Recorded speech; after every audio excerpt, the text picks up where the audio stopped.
Welcome to The Art of Growth. I'm Joel Hubbard. I'm Jim Zartman, and we are talking through some of the aspects of our new book called Hunters, Farmers, and Teamers. There is a link in the show notes, links on our website, or you can just go to Amazon and look up the title or our names, and you will find it. But we are talking through, over the next 3 weeks, the individual instincts. So we're going to talk about each of them individually, what they offer, some of their focus, a bit about them. So this week, talking about the first word, hunters. Yes. And since I lead with that... Yeah, so lead away. I'm going to lead away. Yeah, the hunter instinct is one that primarily has... So this, we're going to do this with all three of the instincts. There are like three subcategories underneath them. So that kind of gives organization to the different features that we've noticed and picked up on. One of them is the need for change. All hunter types, doesn't matter your type, even... types that tend to resist change, like, say, type 9s, for example. When it comes to that, they recognize it in themselves, and that's the push-pull that they'll feel. When you have a type like a 7 that already is oriented towards change naturally by their type, the instinct just doubles down on that. So change, variety, different, new is the thing that compels them to move forward toward that because this is a survival. We're going to use that word over and over again because it's important to understand this is about survival. And people that don't have the hunter instinct, for example, as their number one, say they're farmer first, it makes no sense that change, variety, the new, the different, would feel survival to them. How in the world does that feel survival? Don't you batten down the hatches? Don't you hold off on taking risks? Well, yeah, there's that too when you're scared, for sure. But the hunter instinct goes, if we don't go out and hunt for the woolly mammoth, we're going to starve, folks. Now, we don't put it in that language. It's just a feeling. It's an instinctual drive. It pushes us outward. And that's where we feel most alive. So I've talked to hunter types and I've said, if you're not hunting the woolly mammoth, guess what you're doing? You're hunting the farm animals. I have yet to have a hunter type go, huh? Right. They all know what I'm talking about. They all start laughing. Yep. Because you need to hunt.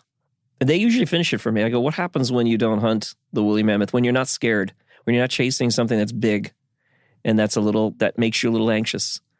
It's like you start to create problems at home. You start to stir things up because you need that. So that's the instinct that needs change, that needs the variety, that needs the new, that needs the different in order to feel like it is most alive. That feels good.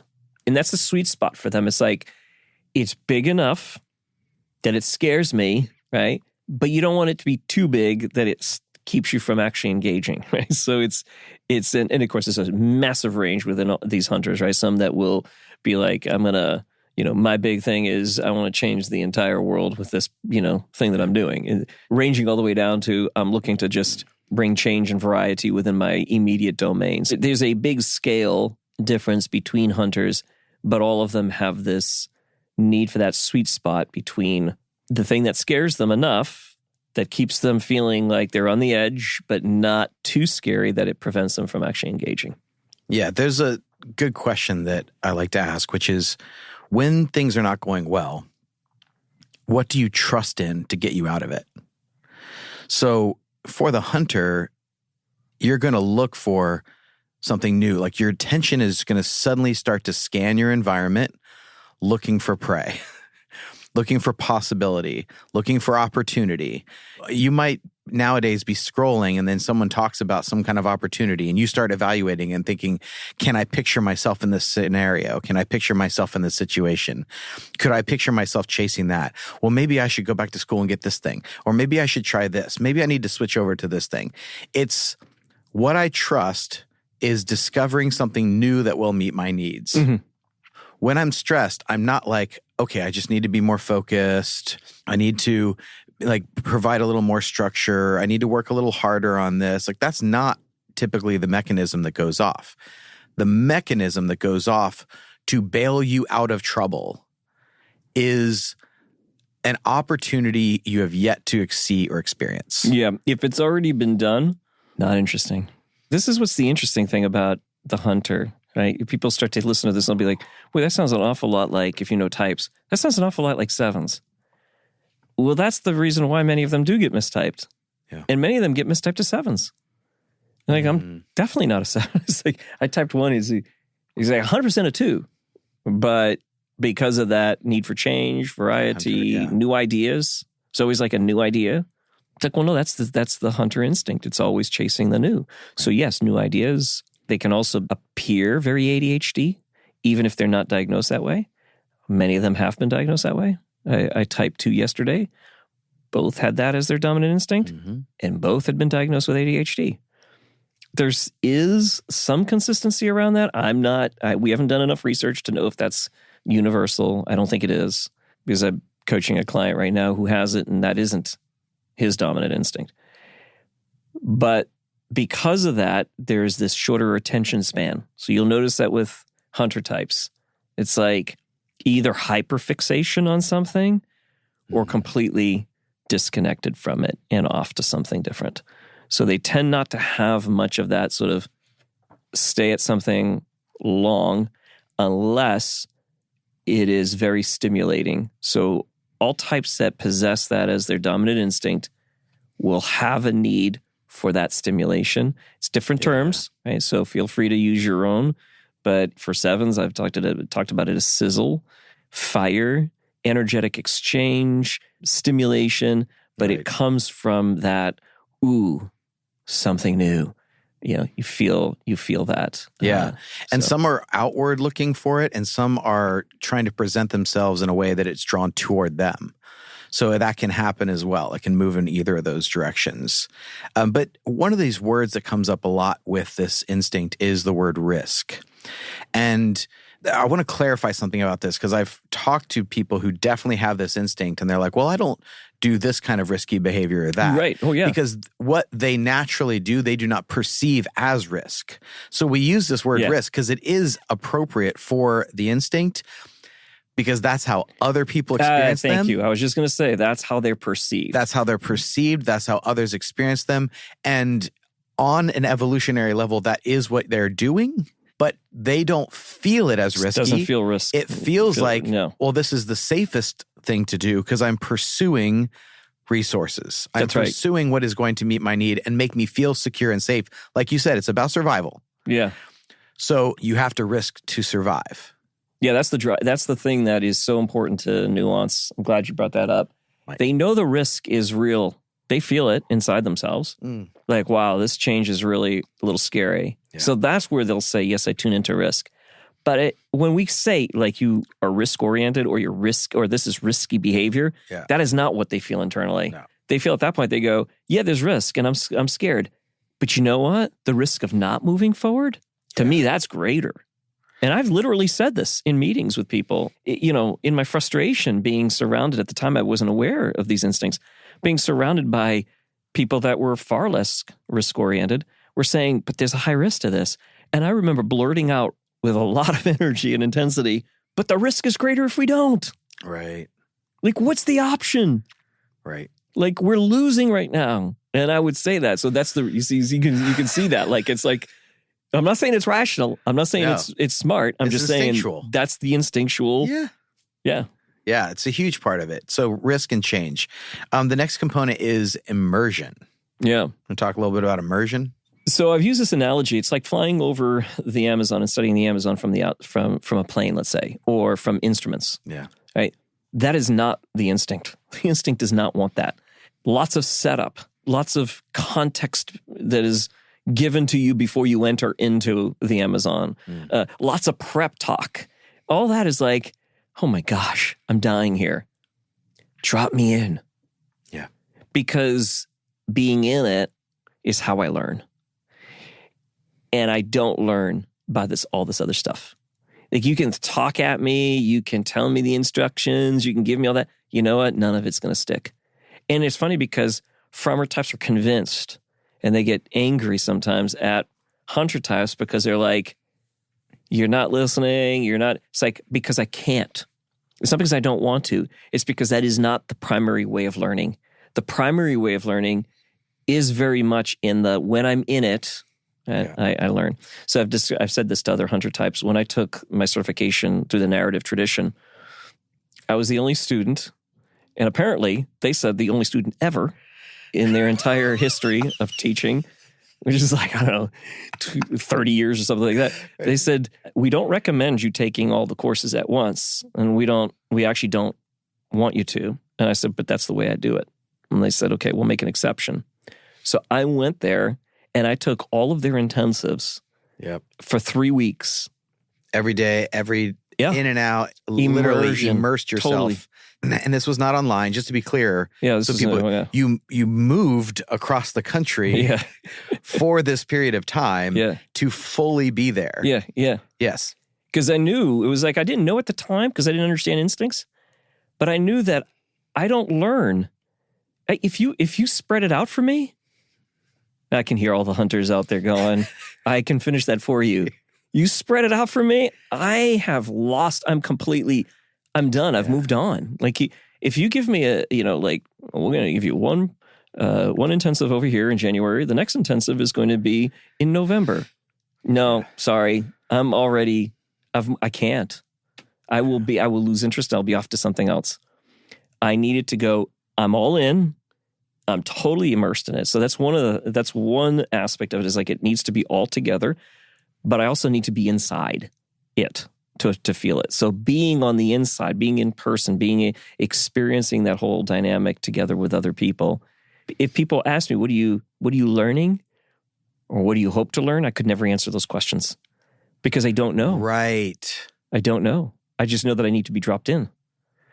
That's a really good point. I think for people who don't understand what this is like, but the hunters will 100%, you can't even fully name what you're pursuing. No. That's why you have to go into the environment.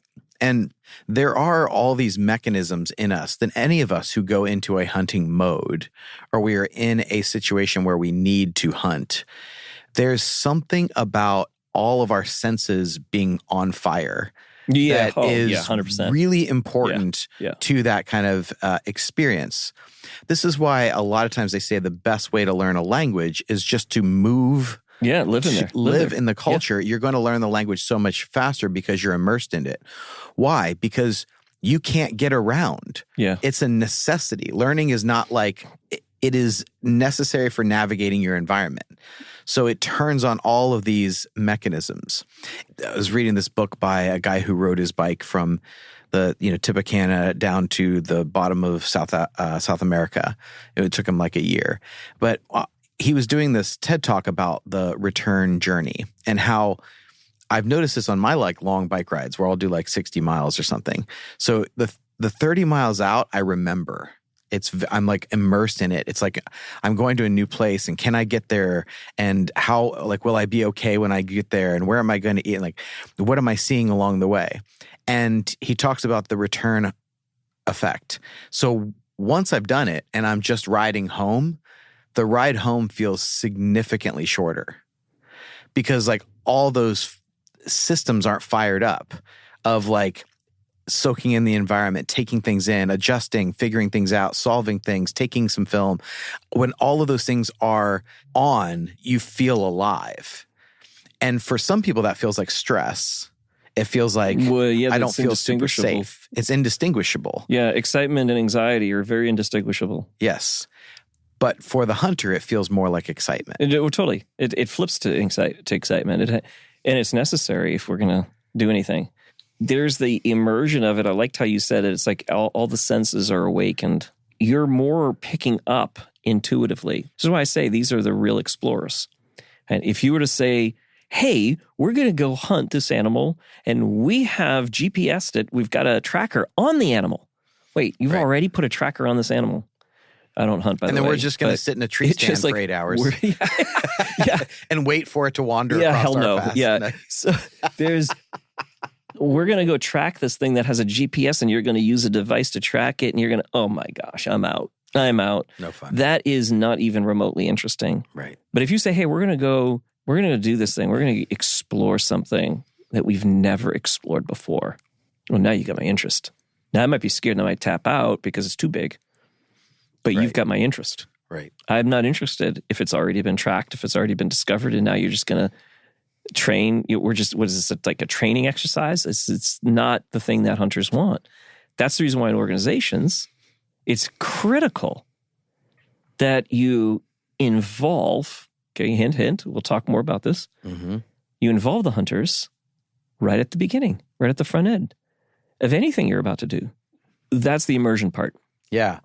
And then the last component here is this performance aspect. Yeah. Yeah. Okay. So this is where we can include something that's fairly new to the descriptions of the instincts, and that is competition. Yeah. Competition is a consistent feature of the hunter instinct. So we have tested this over and over and over again. I've even had some say, I'm not competitive. And I'll go, yeah, is that because it hurts when you lose so bad that you've stopped competing? Or you've hurt other people because you needed to win so bad? Yeah. And oh my gosh, the look on their face, they go, I feel so exposed. I feel so exposed. That is so true. It's like, that's because I share that. It's very, very difficult. Because on one hand, you don't want to hurt people. On the other hand, you do want to win. And it is personal. Not in the sense of anger or, revenge or anything. It's more of like, my attention is on you. And it's part of this whole, like, if I win, I have a sense of value. This is interesting about this instinct.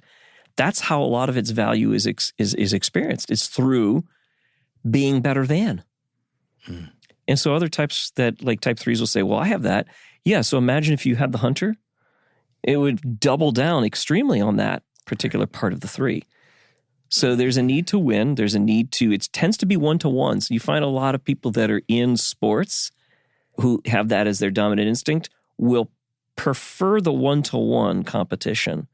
It's not that they don't mind. Like, I have a lot of the teamer as my second, so I like doing doubles in racquetball. It's a lot of fun. Yeah. I get to laugh. I get to do, but it doesn't quite get that. It doesn't scratch the itch that the one-to-one does for me. And it's also less confusing too. It's interesting. The one-to-one's less confusing. It's a lot easier. People say this at the table if they're sitting with a bunch of people and they're dominant hunter. Yeah. Right. They find themselves getting tired because it's hard to track because you tend more towards that one-to-one conversation and intensity than you do with a lot of people. Particularly if you don't have the teamer as your second. I have it as my second, so for those of you who do, you know that you can do it. It's not as taxing on you. But if you don't, boy, it's really tough. Yeah. But it's still preferred for that reason. Yeah.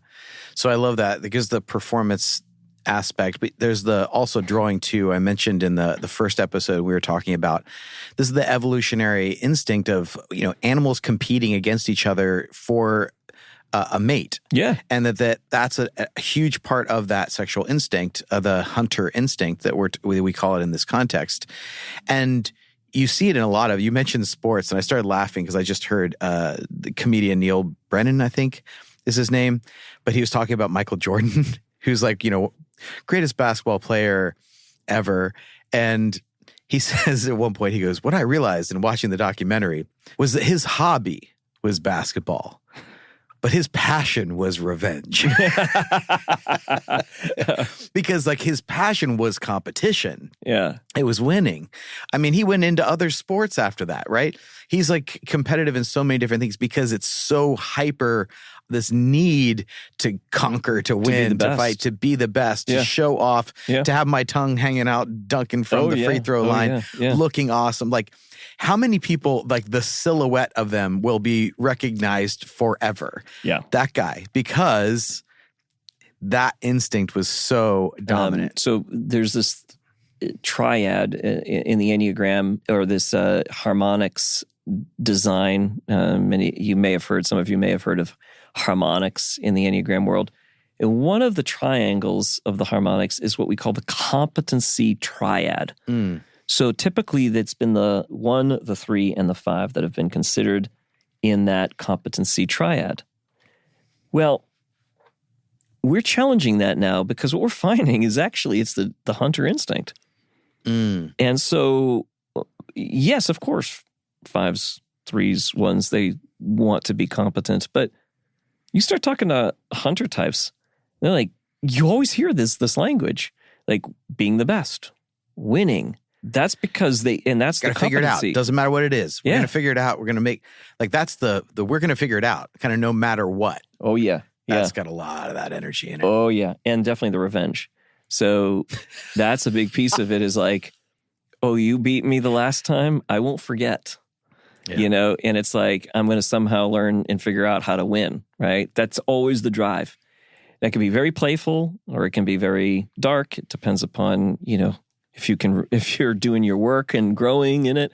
But it is very valuable when it comes to that tenacity around wanting to be the best and wanting to learn. And that's why, sometimes in the industry that I had first started out, it was not a match to my talent. Mm-hmm. And so I worked so hard and I had such tenacity that even my boss, who was the epitome of tenacity, like 100% that type that would just like not quit, die on the battlefield kind of guy. Yeah.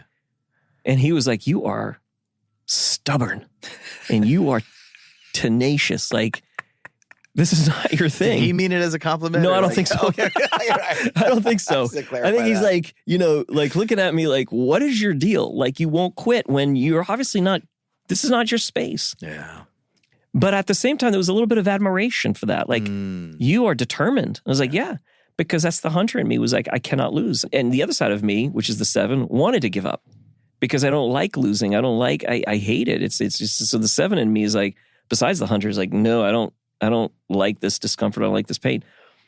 But that instinct kept winning out and was pushing me to keep trying and trying and trying. So you want to aim the hunter in the direction of look at the areas where you don't have to struggle as much and you don't have to fight as much. You're naturally oriented towards that. You're better at that and really work at that. Aim that competition in a direction that benefits yourself, but also benefits others around you.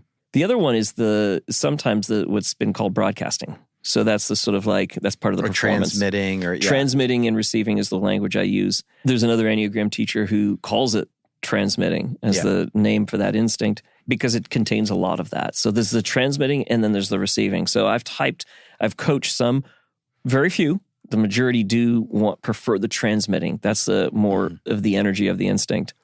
Yeah. But I've also coached some who are more on the receiving end of that. Right. So the balance for that type is learning to do both. The vast majority will tend more towards transmitting, which means that they prefer to talk first. They prefer to initiate and establish, not necessarily in a group that they're not familiar with. In fact, they'll often be quiet in a group if they don't know the people there. But if they know and they're connected to these people, they will transmit oftentimes. They'll be putting stuff out there, ideas, thoughts. They're putting themselves out. That's the way they start. It's a way of making connection. Like the birds, birds and like peacocks or something. It's like putting my feathers out. Do you like what you see? It's a way of establishing connection. Some people might look at that as narcissistic. It's not necessarily narcissistic. Right. It's an attempt at connection. I'm looking for that reciprocal energy back and forth. And so I might put something out and I generally will start with that. And so even non-self-referencing types, typically, which, if you think of certain types that tend to be other referencing, like 2s, for example. Well, when they have a strong hunter instinct, that too becomes more self-referencing. And so they talk a bit more. They put themselves out there. They say more about themselves than, say, another 2 who doesn't have that. Let's say the hunter is repressed in them. That 2 won't do that, right? So that's the transmitting. So what I coach hunter types to do is to balance the transmitting and the receiving. Yeah, that's good. Because what I tell them is people actually feel the connection. Hunters can make you feel seen because hunters look deep. Their eyes are looking way into your soul almost. It's like, I want to really get in there with you. That can be doubled down by a particular type or can be softened a lot. 9s won't do that as much. Right. But you're still going to get that look like I can see you and I'm holding space for you. And that hunter instinct can do that for people. And so it's important that they do both. The transmitting, okay, stop transmitting. Now start receiving. Yeah, that's good.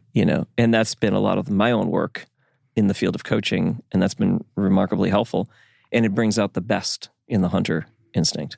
There's one aspect we didn't cover in the book because, like we mentioned, we didn't talk about the Enneagram in the book. We wanted to focus on the instincts and keep it clear on that. But when I was talking through this book with our friend Laura, she was hearing a bit about the hunter, and she knows her dominant instinct is farmer. But then she's hearing about the hunter, and she's like, oh man, I really feel like a hunter. It's like really there. And I was like, yeah, because you definitely have a hunting type. So she's a 7. Mm-hmm. As a 8, 3, those 3 types tend to be hunting types.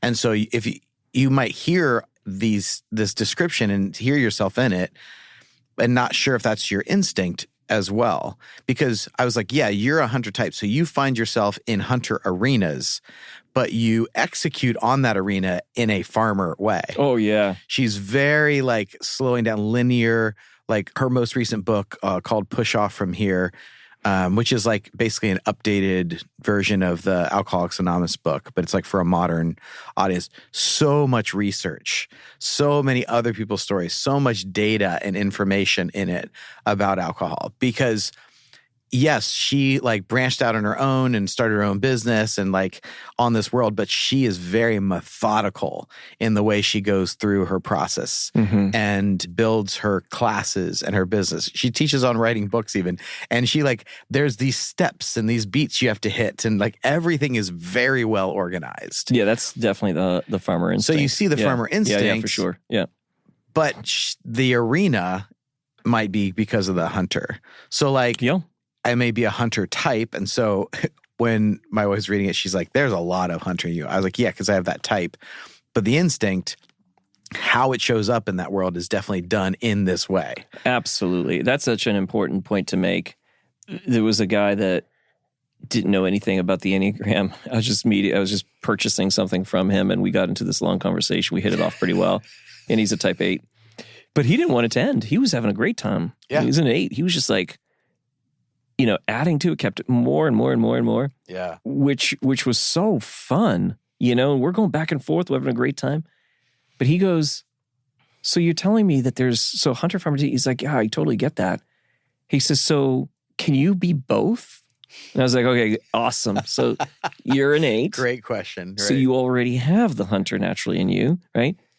But he says, no, and then he figured it out real quick. He goes, no. I know what I'm definitely farmer first. He's like, look at my plans. And he starts laying them out. And it was ridiculously deep and analytical and detail-oriented. Drives my partner crazy because she is like, would you pull the trigger already? Come on. You've already, like, what else do you need to do? And he's like, so it's a good push from me because otherwise I can be a little hesitant when it comes to making big decisions because I want to make sure that I've thought through everything.